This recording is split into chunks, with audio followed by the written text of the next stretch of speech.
Adakah undang-undang baru Anwar ditujukan kepada percubaan Najib untuk mendapatkan tahanan rumah?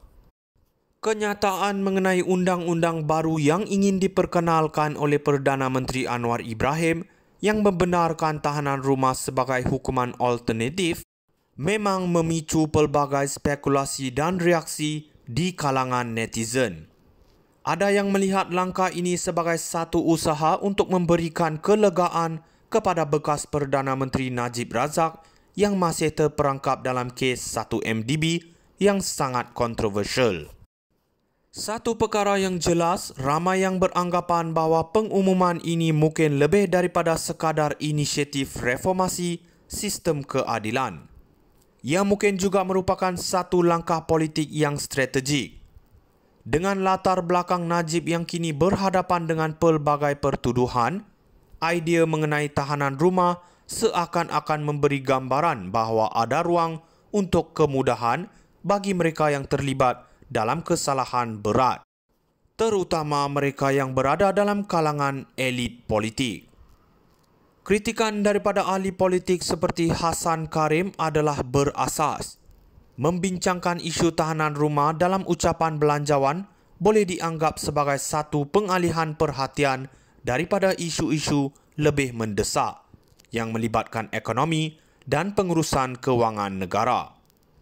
Ini menunjukkan bahawa mungkin ada agenda lain yang ingin disembunyikan di sebalik pengumuman tersebut. Ada juga yang mengusulkan teori konspirasi bahawa perjanjian antara Najib dan kerajaan mengenai pemulihan wang 1MDB mungkin berperanan dalam menggubal undang-undang baru ini. Jika benar, ini menunjukkan betapa rapuhnya integriti institusi negara kita apabila undang-undang dilihat sebagai alat untuk memudahkan mereka yang mempunyai hubungan politik. Perdebatan di media sosial juga menunjukkan bagaimana orang ramai semakin skeptikal terhadap keputusan-keputusan politik yang dibuat. Dalam konteks ini, ramai netizen yang meragui ketelusan kerajaan dan berpendapat bahawa langkah ini mungkin lebih berkait rapat dengan usaha untuk mengekalkan kestabilan politik dan mempertahankan kuasa daripada membela prinsip keadilan. Secara keseluruhan, pengumuman ini menambah kepada kerumitan politik Malaysia yang sudah sedia rumit.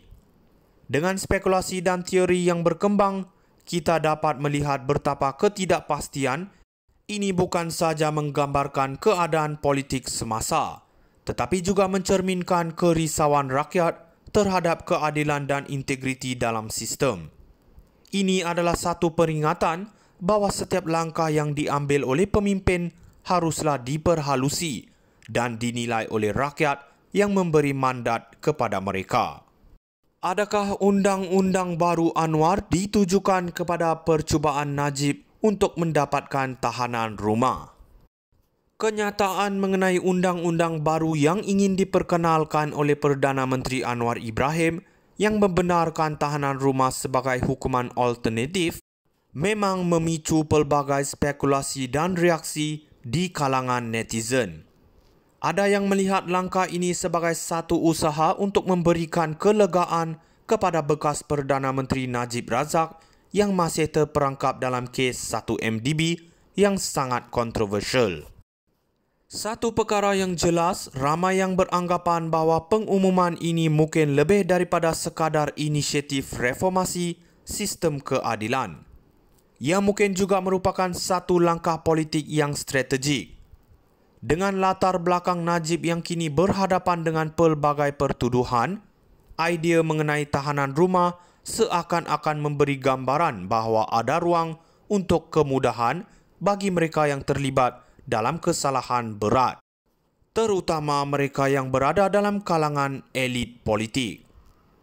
Kritikan daripada ahli politik seperti Hassan Karim adalah berasas. Membincangkan isu tahanan rumah dalam ucapan belanjawan boleh dianggap sebagai satu pengalihan perhatian daripada isu-isu lebih mendesak yang melibatkan ekonomi dan pengurusan kewangan negara. Ini menunjukkan bahawa mungkin ada agenda lain yang ingin disembunyikan di sebalik pengumuman tersebut. Ada juga yang mengusulkan teori konspirasi bahawa perjanjian antara Najib dan kerajaan mengenai pemulihan wang 1 MDB mungkin berperanan dalam menggubal undang-undang baru ini. Jika benar, ini menunjukkan betapa rapuhnya integriti institusi negara kita apabila undang-undang dilihat sebagai alat untuk memudahkan mereka yang mempunyai hubungan politik. Perdebatan di media sosial juga menunjukkan bagaimana orang ramai semakin skeptikal terhadap keputusan-keputusan politik yang dibuat. Dalam konteks ini, ramai netizen yang meragui ketelusan kerajaan dan berpendapat bahawa langkah ini mungkin lebih berkait rapat dengan usaha untuk mengekalkan kestabilan politik dan mempertahankan kuasa daripada membela prinsip keadilan. Secara keseluruhan, pengumuman ini menambah kepada kerumitan politik Malaysia yang sudah sedia rumit.